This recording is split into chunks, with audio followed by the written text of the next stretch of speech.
suara sah, pasangan calon presiden dan wakil presiden nomor urut 2, Haji Prabowo Subianto dan Gibran Rakabuming Raka sebanyak 96.214.691 suara.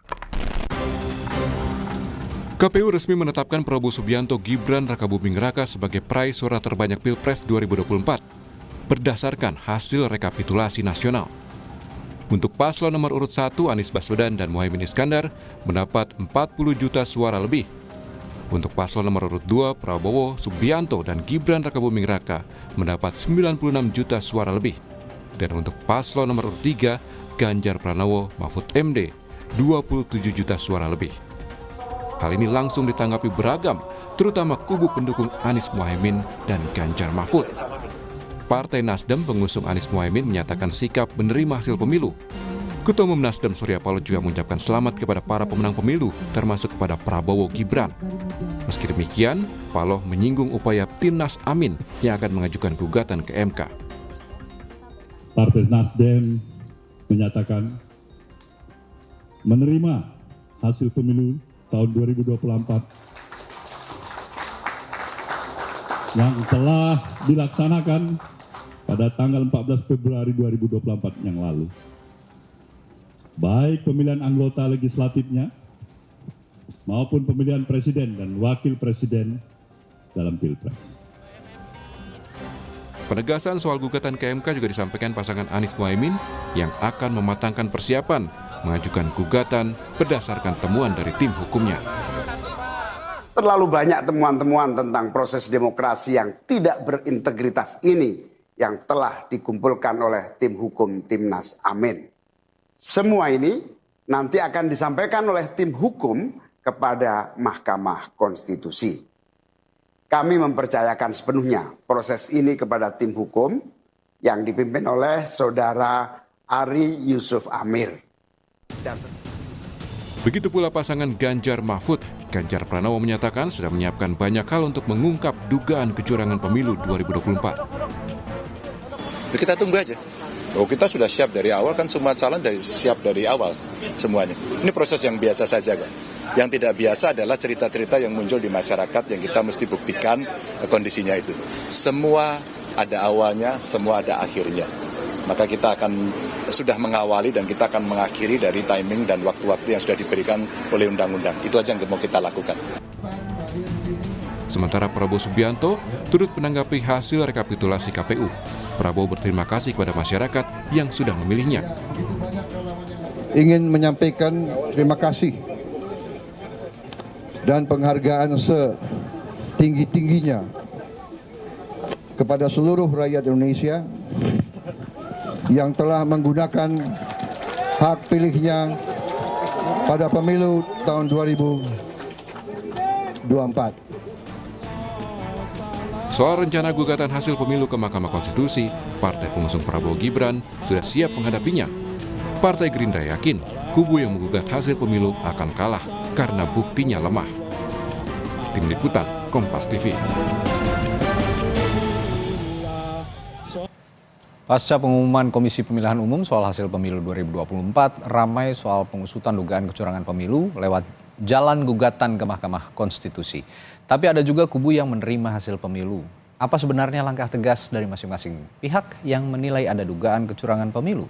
Kita ulas bersama sejumlah narasumber pagi hari ini. Ada Wakil Komandan Alfa TKN Prabowo Gibran, Fritz Edward Siregar, lalu tim hukum Tim Pemenangan Nasional Ganjar Mahfud, Lutfi Yassin yang hadir di studio, Lutfi, dan juga ada Hadar Nafis Gumai, Direktur Eksekutif NetGrid yang selama ini ikut juga memantau jalannya pemilu. Selamat pagi Bapak-Bapak. Selamat pagi Bapak sekalian.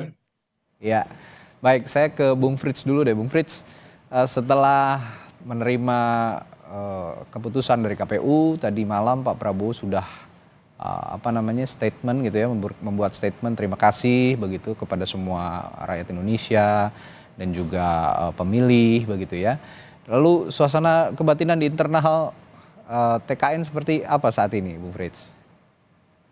Baik, Bang, terima kasih. Pertama-tama di dalam kesempatan yang berharga ini kami juga mau mengucapkan terima kasih kepada seluruh warga negara, kepada seluruh masyarakat, kepada partai politik, penyelenggara pemilu yang telah mensukseskan pemilu tahun 2024. Dan kalau melihat aura ya, apa yang pasca penetapan tadi malam, memang Bapak menyatakan bahwa ini saatnya kita untuk segera mulai menata lebih keras, untuk bekerja lebih keras untuk bagaimana menjalankan amanah dari masyarakat ini. Jadi saya melihat Bang, kalau apa yang disampaikan oleh Bapak itu adalah bagaimana untuk mengajak kita semua sebenarnya untuk berkonsolidasi, untuk bersama-sama kita membangun Indonesia, karena PR kita untuk menuju Indonesia emas itu masih sangat panjang dan butuh kerja keras bersama dengan banyak pihak. Demikian yang kira-kira yang saya dapatkan pada saat kami Baik, berada bersama kemarin di Kertanegara.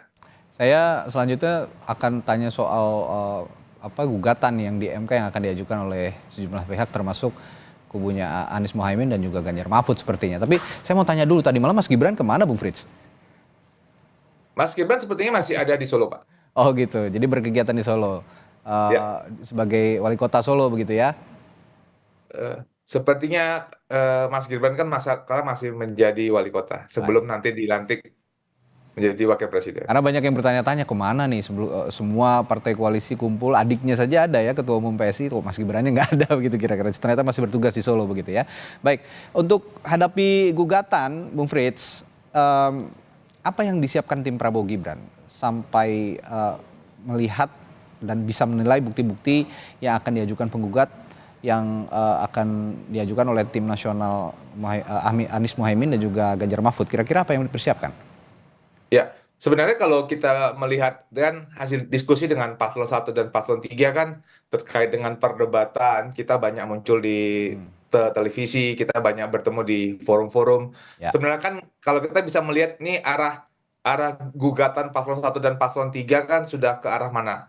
Dan dalam beberapa kali dari hasil diskusi, paslon 3 dan paslon 1 selalu mengatakan bahwa kami tidak hanya fokus kepada suara, tapi ini adalah hasil dari akumulasi sebelum dan bahkan jauh sebelum hari pemungutan suara. Jadi kan kalau kami bisa melihat kira-kira bahwa paslon 1 dan paslon 3 akan lebih fokus kepada TSM, tidak akan fokus kepada suara, tapi akan fokus kepada hal-hal yang mengarah kepada kenapa bisa sampai suara seperti itu. Dan itu yang selalu kami sampaikan bahwa Mahkamah Konstitusi memiliki kewenangan untuk sengketa hasil suara. Sedangkan untuk terkait dengan proses, silakan datang ke Bawaslu. Bukan berarti kami takut atau tidak mampu untuk bertemu dengan paslon 1 ataupun paslon 3 di Mahkamah Konstitusi, tapi kita kembali kepada aturan yang sudah diberikan oleh Undang-Undang Pemilu. Dan mari kita melaksanakan Undang-Undang Pemilu itu, dan itu sebenarnya yang poin yang kami sampaikan. Tapi sepertinya paslon 1 dan paslon 3 akan mempergunakan dalil-dalil yang di luar daripada dalil terkait dengan hasil suara. Oke, baik, sekarang saya ke Pak Lutfi. Pak Lutfi, kalau dari TPN Ganjar Mahfud, apa yang dipersiapkan? Katanya juga banyak sejumlah saksi yang akan dihadirkan begitu, kira-kira yang menjadi kunci yang bisa menjelaskan duduk perkara kecurangan pemilu 2024. Sejauh mana persiapan itu dilakukan? Terima kasih, Mas. Jadi saya harus menjelaskan ini secara normatif. Ya, karena tidak mungkin saya menjelaskan kepada publik karena sifatnya tentu saja masih rahasia ya. Tetapi tentu saja kami siap sekali untuk maju ke Mahkamah Konstitusi. Karena normatif ya, saya nggak mungkin membuka di forum ini.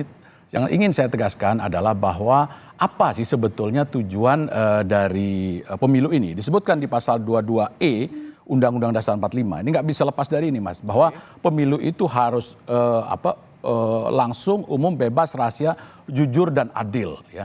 Nah, apakah pemilu Pilpres yang kemarin itu sudah jujur, ya, sudah adil? Nah, ini pertanyaan yang sangat penting. Karena bagaimanapun awalnya itu adalah adanya putusan MK nomor 90 ya, yang bermasalah itu. Itu adalah case pertamanya. Dan kemudian dinyatakan oleh putusan MK bahwasanya Anwar Usman ketuanya itu bermasalah, ya, ketuanya mempunyai cacat moral, ya, mempunyai cacat etika, ya, padahal syarat seorang hakim MK itu adalah negarawan dan tidak punya cacat moral. Jadi satu-satunya syarat pejabat negara yang negarawan itu hanyalah hakim Mahkamah Konstitusi. Nah, bagaimana kita melihat semata-mata hasil sementara prosesnya secara etik, secara moral itu adalah tidak etis dan tidak bermoral. Di situ sebetulnya masalah awalnya. Ya. Jadi terminologi kecurangan pemilu sepakat juga dengan apa yang dikumandangkan oleh kubunya Anies Muhaimin begitu ya, bahwa prosesnya yang dilihat bukan hanya sekedar pada saat pencoblosan. Berkira begitu ya Pak? Tentu saja tidak mungkin hanya melihat kita outcome-nya, tapi proses itu ya. Prosesnya ini bagaimana? Ya, proses ini adalah kecurangan, apakah ada money politics, apakah ada intimidasi, ya, apakah ada katakanlah penyalahgunaan terhadap bansos misalnya.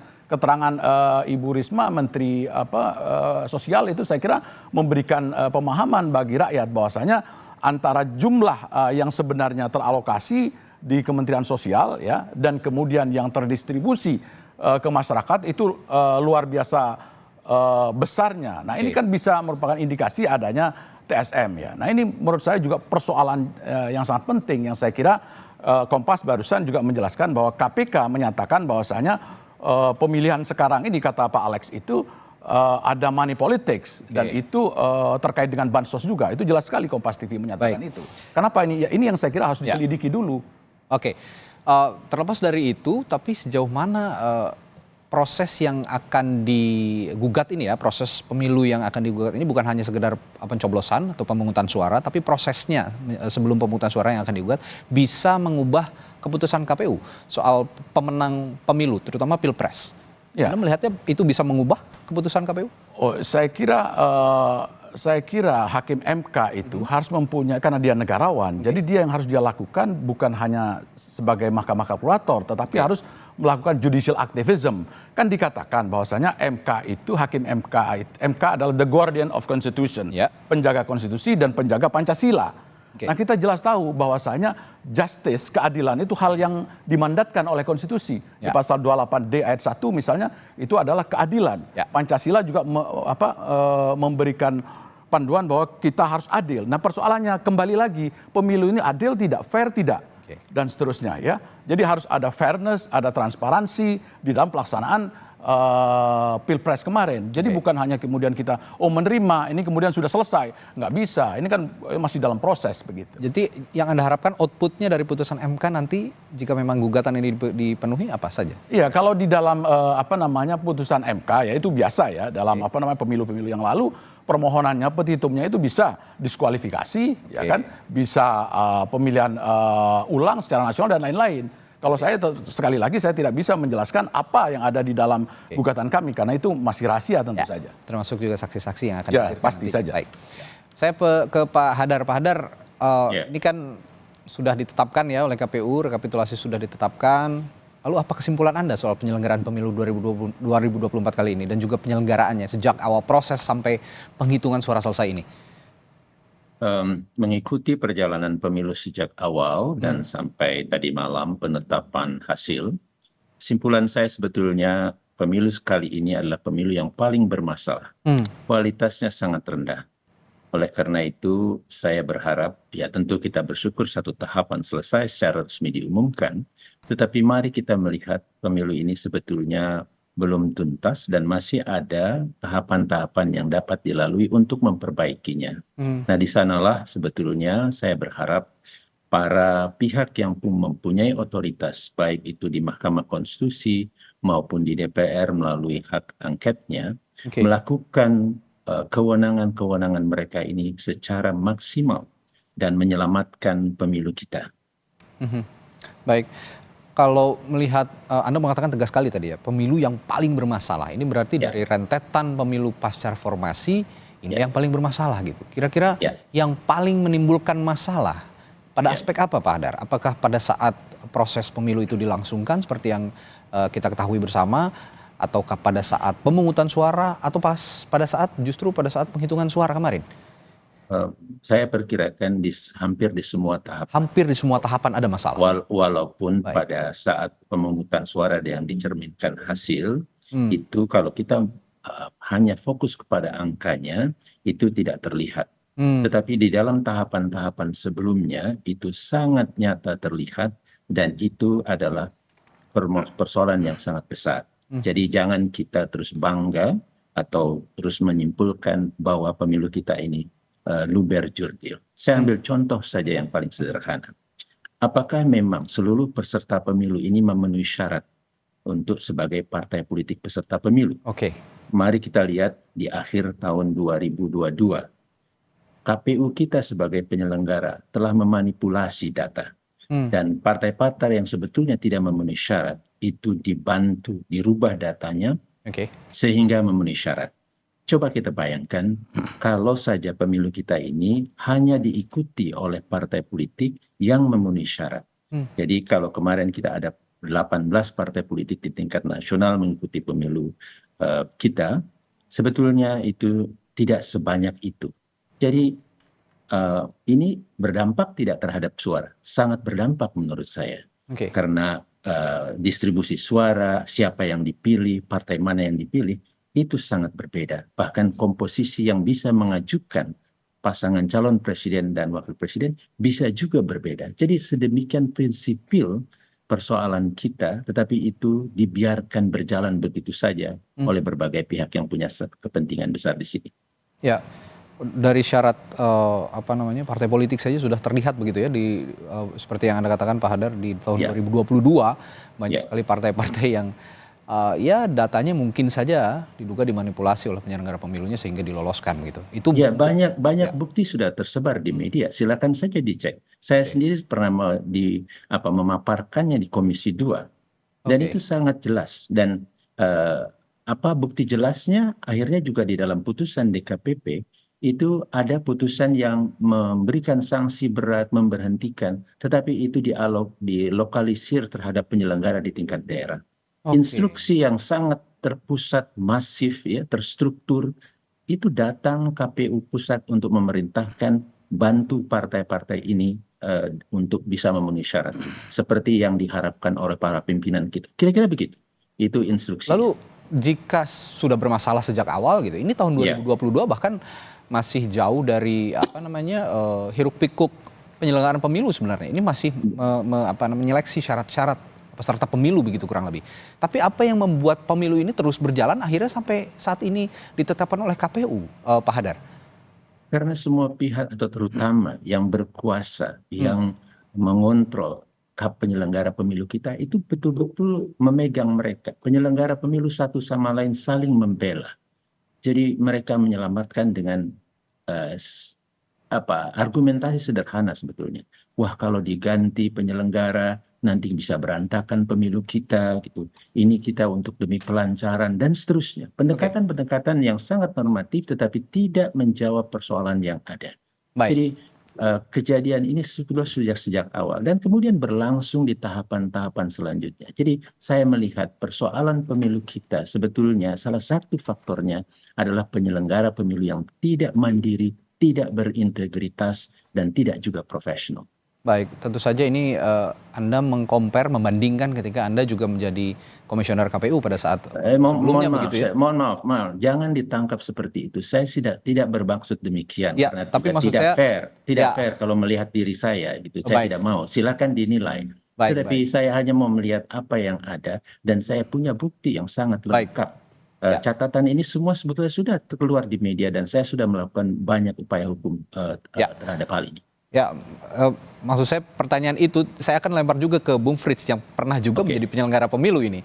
Sebelumnya Anda di Bawaslu Bung Frits dan Anda juga tahu bagaimana ada tidak baiknya penyelenggaraan pemilu, baik buruknya itu pasti Anda tahu sama sekali pada saat Anda menjabat sebagai Bawaslu adalah laporan-laporan yang tidak baik begitu ya soal penyelenggaraan pemilu. Nah, Anda punya respon khusus terkait kesimpulannya Pak Hadar tadi soal penyelenggaraan pemilu kali ini, Bung Frits?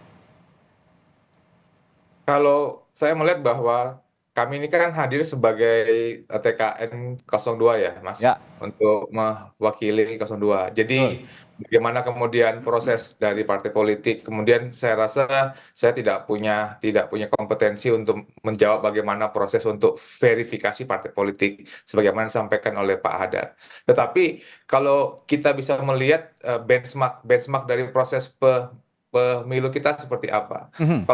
Kalau kita mengacu misalnya kepada pemilu tahun 2019 misalnya, apakah ada orang-orang yang masuk penjara karena politik uang? Ada. Apakah ada orang-orang yang dikenakan pidana karena pelanggaran administrasi atau karena menyalahkan kewenangannya? Juga ada. Bagaimana terkait dengan mereka yang mencoblos lebih dari sekali, yang mempergunakan surat suara orang lain, yang mengganggu proses pemilu, itu ada. Jadi dan misalnya apakah saya saat menjadi anggota Bawaslu pernah kena peringatan dan peringatan keras? Pernah. Jadi kalau saya melihat tadi pertanyaannya dengan mengacu kepada apa yang saya alami tahun 2019 saat saya menjadi anggota Bawaslu misalnya, bahwa kalau saya melihat bahwa proses politik ataupun proses pemilu tentu saja punya dinamika masing-masing gitu loh. Ada tahun 2019 dan juga tahun 2024. Tetapi kalau kita bisa melihat cara perbandingan bahwa tentu saja bahwa ada sesuatu yang ada proses proses perbaikan, ada proses pelanggaran yang ada di Bawaslu yang kemudian diselesaikan. Jadi mekanisme yang terkait dengan dugaan pelanggaran tersebut juga pernah dan sebagian juga ada terjadi di tahun 2019. Tapi kan kemudian proses dengan mempergunakan jalur yang ada, DKPP, Bawaslu, dan Mahkamah Konstitusi, itu kan juga yang kemudian ditempuh pada proses pemilu tahun 2019. Baik. Ya, selanjutnya saya akan tanya juga, ini proses di Mahkamah Konstitusi tentu saja akan segera bergulir soal perselisihan hasil pemilu, begitu ya, sengketa pemilu nanti akan diajukan oleh masing-masing pihak termasuk peserta pemilu baik itu di Pilpres maupun Pileg. Tapi ada juga proses yang berjalan di DPR yang saat ini sedang digalang oleh sejumlah fraksi partai politik, yaitu hak angket. Nah, saya akan tanyakan juga ke Pak Lutfi. Pak Lutfi juga tentu berkomunikasi dengan partai-partai pengusung Ganjar Mahfud ya di internal partai politik Ganjar Mahfud. Nah, apakah memang ini masih on the track atau tidak? Tapi jangan dijawab dulu ya Pak Lutfi. Kita akan bahas setelah jeda sesaat lagi di Sapa Indonesia Pagi. Ya, tadi kita bahas soal proses hukum setelah penetapan hasil pemilu yang akan diajukan ke Mahkamah Konstitusi lewat PHPU, perselisihan hasil pemilihan umum gitu ya. Nah, ini proses yang bergulir di MK juga diiringi oleh proses politik yang saat ini digalang oleh partai-partai politik melalui fraksi-fraksi yang ada di DPR, terutama untuk partai politik pengusung Anies Mohaimin dan juga Ganjar Mahfud. Nah, saya tadi sempat singgung juga ke Pak Lutfi yang sepertinya juga pastinya berkomunikasi dengan partai-partai politik di internal Ganjar Mahfud itu yang mengusung gitu. Sejauh ini masih on the track untuk menggalang dukungan fraksi-fraksi untuk hak angket? Ya, saya kira sudah dijelaskan juga banyak ya, termasuk oleh Pak Mahfud ya. Baik. Bahwa soal naskah akademis itu sudah rampung. Kemudian partai-partai sedang melakukan konsolidasi ya, untuk untuk mengantisipasi gagasan tentang hak angket itu. Tapi yang ingin saya tekankan Mas, tadi apa yang disampaikan Bang Hadar. Ya. Bahwasanya Bang Hadar bilang ini pemilu ini tidak profesional, kata beliau tadi, tidak mandiri. Betul. Ya. Nah, saya kira ini menjadi tugas yang penting karena sekarang ini tahapannya adalah di MK. Jadi bagaimana MK nanti, ya, hakim-hakim MK itu memutuskan sesuai dengan mandat konstitusi, yaitu menciptakan keadilan, ya, karena itu yang dimandatkan begitu. Yeah. Saya kira harus ke sana dan saya kira fokus misalnya soal bansos misalnya ya, itu kan yang menjadi salah satu persoalan ya. Nah, sekarang pun kan kenapa bansos sekarang ada banjir di Demak, di Jawa Tengah dan lain-lain, bansos masih jalan nggak misalnya kan begitu. Nah, ini kan menjadi salah satu yang sangat berpengaruh terhadap pemilu kemarin, terhadap Pilpres kemarin ya, adanya bansos yang luar biasa itu, jumlahnya yang sangat luar biasa. Padahal itu kan mestinya ada, menurut saya ya, harus ada transparansi, ada fairness, accountability, dan harus ada partisipasi publik menurut saya. Tapi kan itu yang ricuh dan belum ada penjelasan. Bahkan KPK tadi sudah menyatakan ini menjadi masalah ini soal bansos. Saya kira KPK harus terus menyelidiki ini. Begitu. Artinya meskipun nanti pemerintahan yang baru sudah bergulir, ya, ini bisa terus simultan juga diusut oleh KPK. Harus diusut. Karena bansos yang dinilai bermasalah oleh sejumlah pihak disampaikan pada saat menjelang pemilu dan Pilpres 2024. Betul. Baik, saya ke Pak Hadar. Pak Hadar, kalau sekarang proses di Mahkamah Konstitusi kan mau tidak mau kita akan anggap bagian dari juga penyelenggaraan pemilu karena perselisihan hasil pemilihan umum akan segera dilakukan. Nah, kalau Anda melihat hakim-hakim ya, profil hakim yang sekarang ada 8 ya, karena minus Pak Anwar Usman yang memang sudah diputus oleh MK tidak boleh menangani perkara pada saat PHPU dilangsungkan karena dikhawatirkan ada konflik kepentingan. Sejauh ini Anda melihat profil Mahkamah Konstitusi dengan 8 hakim konstitusinya bagaimana, Pak Hadar? Saya harus jujur, saya tidak tahu persis karena saya tidak mengikuti mereka satu persatu dan seterusnya ya. Tetapi saya punya harapan karena memang tugas mereka ini sangat penting ya, memastikan bahwa praktek pemerintahan, praktek kehidupan dan praktek penyelenggaraan negara kita termasuk pemilu itu harus sesuai dengan konstitusi dan adalah tugas mereka memastikan itu dan melakukan koreksi jika terjadi kekeliruan. Kita sudah di ujung, Bung Frits tadi mengatakan bahwa ada peran-peran lembaga lain yang sebetulnya melakukannya. Tetapi mari kita lihat apakah memang peran itu betul-betul dijalankan seperti yang seharusnya dilakukan. Nah, pada gilirannya itu tidak tercipta, maka sebetulnya memang pada MK inilah kepada 8 hakim yang mulia kita berharap mereka bisa merapihkan problem-problem yang sangat serius terjadi di pemilu sekarang. Nah, itu sebetulnya. Jadi saya tidak tahu. Mari kita berharap teman media kita semua mengikuti proses ini, mengingatkan, memberikan dorongan, desakan dan sebagainya agar mereka betul-betul bisa melakukan perannya seperti yang mereka ucapkan di dalam sumpahnya, seperti di dalam kode etik mereka untuk bekerja. Ya, tentu saja kita berharap kepada 8 hakim konstitusi yang saat ini akan menangani perkara PHPU baik itu untuk pileg ataupun juga untuk pilpres. Ya, pagi hari ini juga saya sudah kedatangan tamu lagi, ada Mbak Eva Kusumasundari. Selamat pagi Mbak Eva dari juru bicara Tim Nasional Anies Muhaimin. Jadi sudah disiapkan ya Mbak Eva untuk mendaftarkan diri untuk gugatan ke MK dari hari ini kita akan ke sana dan beberapa jubir diminta untuk ikut ya. Baik. Dan tadi malam juga sudah rapat untuk menyiapkan baik teknis maupun strateginya. Nah, strategi secara mendalam mungkin tadi juga Pak Lutfi saya nanya nggak akan diungkap seluruhnya begitu. Tapi kira-kira garis besarnya yang paling dipersoalkan dalam konteks penyelenggaraan pemilu 2024 khususnya untuk Pilpres karena konteksnya ini kan yang mengajukan juga langsung tim dari Mas Anies dan juga Gus Muhaimin. Kira-kira apa saja yang garis besar yang paling dipersoalkan? Ya, kita paham bahwa kalau gap antara suara terlalu besar untuk disoal. Tapi kita pakai logika pembuktian terbalik ya. Kok bisa 58% dari mana? Jadi kita akan soalkan coblosan dan juga istilahnya ya proses ya, bukan hanya output kan. Jadi prosesnya itu apakah ada integritas, ada akuntabilitas, kemudian ada yang yang paling penting apakah di dalam tata kelola pada saat itu banyak hal yang bisa disoal ya, misalkan Bu Risma kan sudah teriak-teriak kan, aku ini hanya dapat 79 triliun, yang 400 triliun saya nggak tahu. Nah ini kan masa Pak Presiden sekarang fungsinya juga jadi Mensos ya, bersama Pak Mendak, bersama Pak Bahlil, tiba-tiba jadi Mensos. Ini tata kelola macam apa begitu ya. Jadi how to get that number itu yang kita pentingkan. Tapi pada prinsipnya saya pikir akan lebih bagus ya kalau dibawa ke MK. Jadi ini menjadi proses akuntabilitas ya, baik Mas Anies ataupun Mas Ganjar kepada para pemilihnya. Dan juga bagi Pak Prabowo sendiri kan, ketika di soal terbuka secara konstitusional, tidak ada kekerasan di dalamnya. Jadi semua tahu duduk persoalannya dan kalau toh menang memang menang gitu ya, tapi bagaimana kualitas kemenangan itu. Jadi ini untuk menurut saya baguslah dari prinsip akuntabilitas. Ini sebagai tanggung jawab juga terhadap pemilihnya Anies Muhaimin begitu. Terutama kepada bukan hanya itu Mas, ini tanggung jawab kita pada generasi mendatang. Ini kita bicara soal the next generation Mas. Kalau ini dibiarkan, ini saya kira akan menjadi malapetaka bagi the next generation, generasi yang mendatang.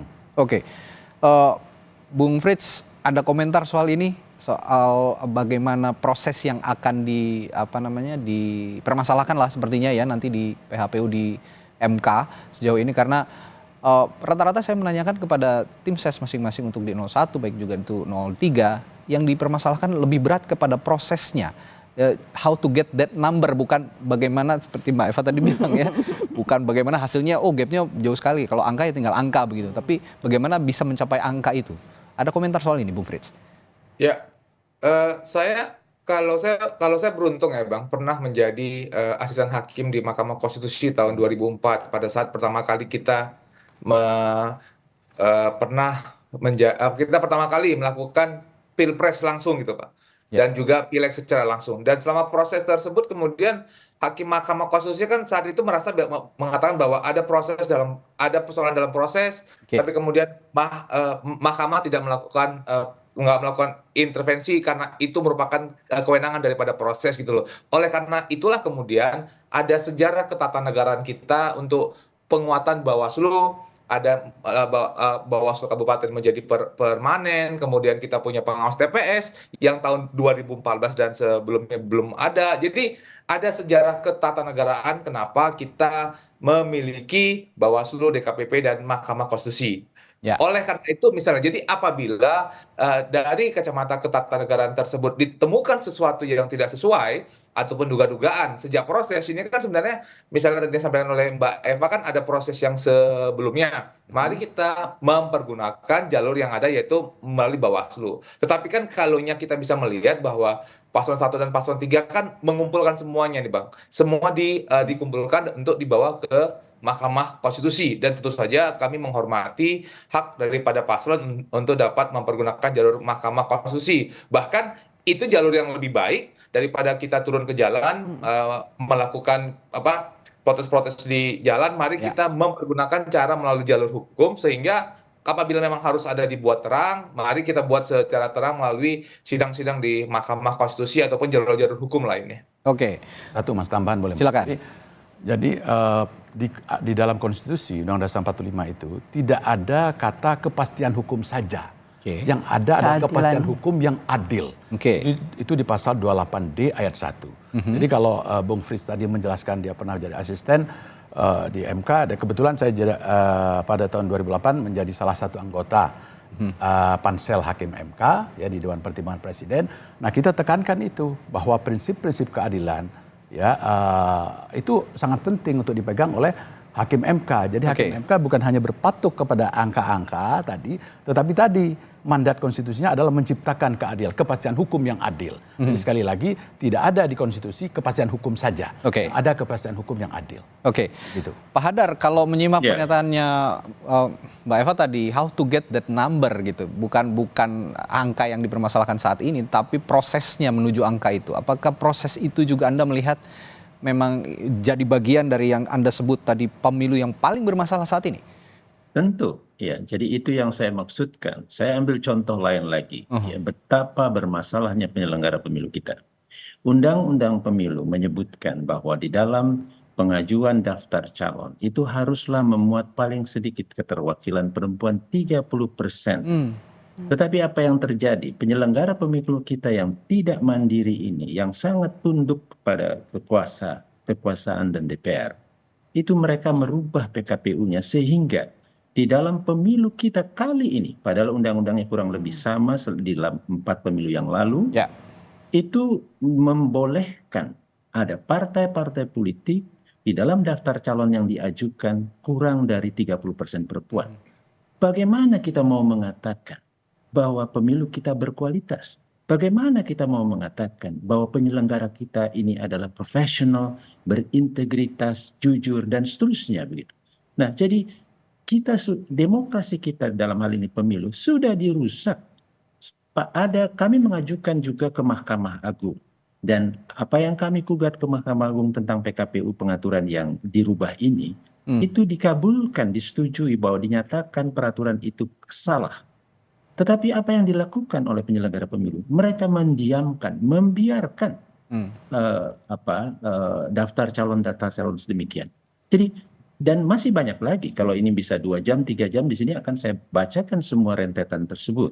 Nah, jadi tetapi yang saya ingin katakan bahwa persoalan pemilu kita banyak terjadi di tahapan-tahapan dan sangat prinsipil pelanggaran atau kualitas rendahnya ini. Dan itu tidak bisa dipisahkan dengan produk atau hasil paling ujung yang kita anggap yaitu suara, perolehan suara, karena itu semua mempengaruhi satu sama lainnya. Mari kita melihat pemilu kita seperti ini, bukan hal-hal yang terpisah. Dan saya berharap Mahkamah Konstitusi juga di dalam sejarahnya yang ke depan, mereka mau mengambil perannya, di mana penyelenggara-penyelenggara atau institusi yang diberikan wewenangnya tadi, seperti Bung Frits katakan, itu tidak berfungsi secara maksimal. Sehingga ya Mahkamah Konstitusi lah yang harus mengambil peran ini untuk memperbaikinya. Oke, itu dari sisi penyelenggara pemilunya begitu ya Pak Hadar. Saya ingin bicara dari sisi pemilih saat ini. Saya melihat atau mencatat pemilih pada pemilu 2019. Pada pemilu kali itu ada 41 juta orang lebih, hampir 42 juta yang tidak memilih atau tidak menyalurkan hak pilihnya. Sedangkan di pemilu kali ini jika saya hitung tadi, matematisnya berdasarkan DPT dan jumlah warga yang memilih, ini yang tidak memilih ada 40.579. Kalau dalam angka ada penurunan orang yang tidak memilih, tapi jumlah pemilihnya sendiri bertambah lumayan banyak begitu di 2024. Anda punya catatan soal ini, soal pemilih di pemilu 2024 kali ini? 70% kan ya partisipasi pemilih. Pak Hadar? Saya pertanyaannya, oke baik. Ya, saya kira kalau angka tingkat partisipasinya itu saya kira menurun begitu, tetapi masih kita cek lagi ya pastikan itu. Tetapi yang terpenting sebetulnya kalau di dalam angka 70-80 itu angka yang masih cukup tinggi ya. Tetapi mari kita lihat lebih jauh di dalam pemilu ini. Misalnya mereka yang berpartisipasi berapa banyak tingkat ketidaksahannya, invalidity suaranya gitu.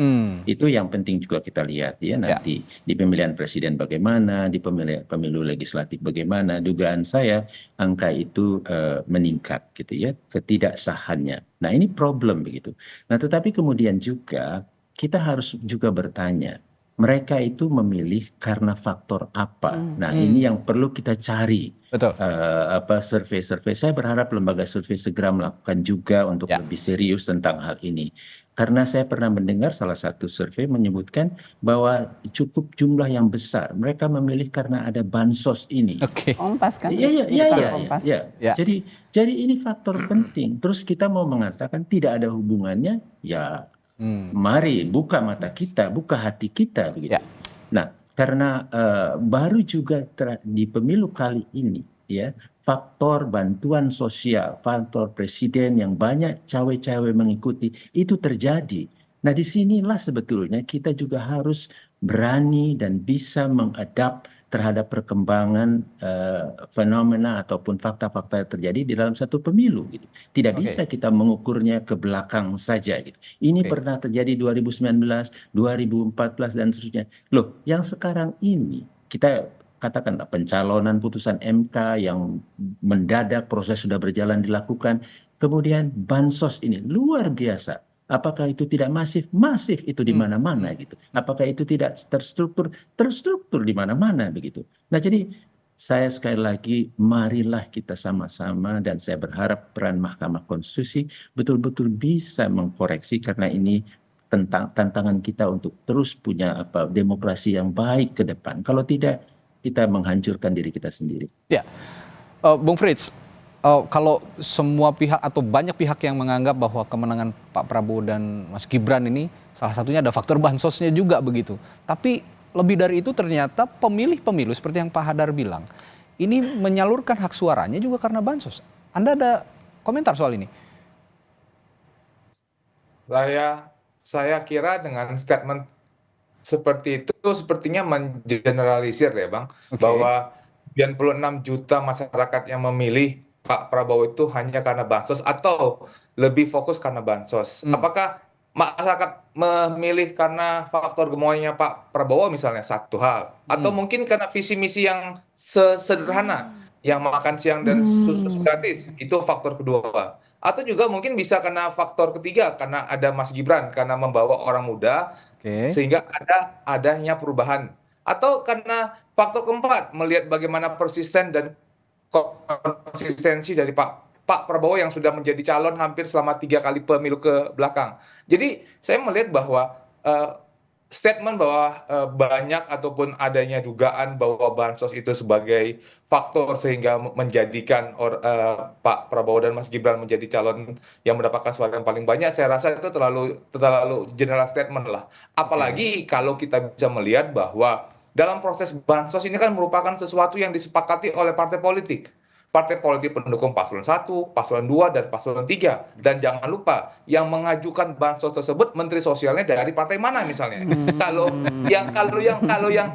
Dan kalau kita bisa melihat dari komisi mana dan siapa ketua anggarannya dari partai mana. Jadi kan tidak bisa hanya dibungkus kepada bansos saja, tapi tentu saja ada faktor-faktor yang sudah terjadi. Misalnya pada saat tahun 2022, dan saya rasa Pak Hadar misalnya juga masih ingat bahwa dulu saat menjadi penyelenggara pemilu itu menolak keras adanya proses pemilu pada bulan Februari. Kenapa? Karena bulan Februari itu masih ada dugaan masih ada dalam konteks musim hujan, kegagalan panennya sangat besar, kemudian ada masa tanam yang masih kosong. Itu diskusi-diskusi yang sudah muncul pada tahun 2022. Tapi kan kemudian partai politik saat itu dan juga sekarang ada di paslon 1, 2, dan 3 sepakat bahwa pemilu tetap harus 14 Februari tahun 2024. Dan kita nggak pernah memprediksi bahwa El Nino bakal akan terjadi seperti sekarang. Dan juga kalau kita bisa melihat bansos kan bansos itu kan bisa melalui di websitenya Menteri Sosial. Dan ada bansos yang langsung kepada masyarakat dan juga ada bansos yang juga merupakan kewenangan daripada daerah. Jadi yang dapat memberikan bansos kan bukan hanya pemerintah pusat, meskipun pemerintah daerah juga bisa dapat memberikan sos misalnya. Jadi harus kalau kita bisa melihat penjelasan yang terkait dari pemerintah bagaimana bansos itu diberikan. Jadi ini adalah sesuatu proses yang panjang yang sudah disepakati juga melalui jalur-jalur politik. Baik. Aku masuk. Meskipun silakan Mbak Eva. Saya juga yakin Mbak Eva udah nggak tahan komentar. Kalau kata Mbak Eva, ya meskipun Menteri Sosialnya dari PDI Perjuangan, tapi yang jadi mensosnya sendiri Pak Presidennya sendiri begitu. Nah, gimana? Silakan. Saya akan tandem dengan namanya Mas Bun ya, itu di PACE. Kita sudah melakukan canvassing dan kita sudah mencatat ada 6.000 yang sudah kita dekati. Itu last minute, itu pamit semua. Nggak enak, aku sudah didropi bansos di rumahku. Nggak terima. Jadi pembagian bansos itu sudah dikumpulkan tuh enggak ya. Jadi berbagai cara. Jadi kita melongo begitu. Dan itu real ya, bukan mengeneralisir. Di Pilpres sepertinya, di Pileg juga begitu di Pileg juga demikian. Dampaknya masif begitu. Jadi orang Jawa kan nggak enak ya kalau sudah menerima sesuatu walaupun nggak diminta, tapi tahu diri gitu ya. Ini akhirnya ini dari anaknya Pak Presiden. Ya, terus bungkusnya biru ya. gitu. Terus kemudian ternyata kan Bu Risma juga komplain ya, sebagai orang yang punya kuasa terhadap bansos itu. Bansos itu kan harusnya dibagi tiap 3 bulan ya Mas ya. Tapi kan kemudian dirapel dalam di satu bulan periode. Februari. Jadi itu kan ya jadi catatan aja ada Mas Frits ya. Nanti biarin aja itu didiskusikan di MK ya. Artinya dari Timnas Amin juga ini akan jadi bagian yang dipermasalahkan begitu ya, bansos ini. Dan sekarang kena El Nino betul. Nah, bansosnya ada nggak nih? Nggak ada. Kalau ngomongin anomali cuaca begitu ya, ini sekarang banyak sekali bencana alam yang terjadi di berbagai daerah. Tapi ya harusnya jika memang konsisten pemerintah ya terus. Tapi aku sedihku tuh begini, sekarang semua pemilih tuh tanya, kenapa nggak ada bansosnya timnya Mbak Eva? Kan juga ikut memutuskan. Kok Mas Anies nggak diajak bagi-bagi, Mas Ganjar nggak ajak dibagi-bagi. Itulah ya. Bansos hanya untuk 02 aja menteri-menterinya yang bagi. Tadi ya jika dibilang tidak terstruktur, tidak masif ya tidak juga, karena sangat terlihat dalam mata kita semua bahwa bansos ini menjadi bagian yang masif, yang terstruktur dibagikan di periode pemilu. Begitu kira-kira. Nah, saya ingin tanya sedikit Mbak Eva. Kalau kemarin kan Pak Surya Paloh bilang menerima hasil pemilu begitu ya. Tapi kemudian juga tetap menggugat ke Mahkamah Konstitusi. Nah, makna menerima hasil pemilu ini apa menurut Mbak Eva diartikannya? Ya sebetulnya di Undang-Undang Pemilu kan sudah kelihatan ya. Apalagi ternyata dalam prosesnya dalam rekap count real count berjenjang itu beres gitu ya.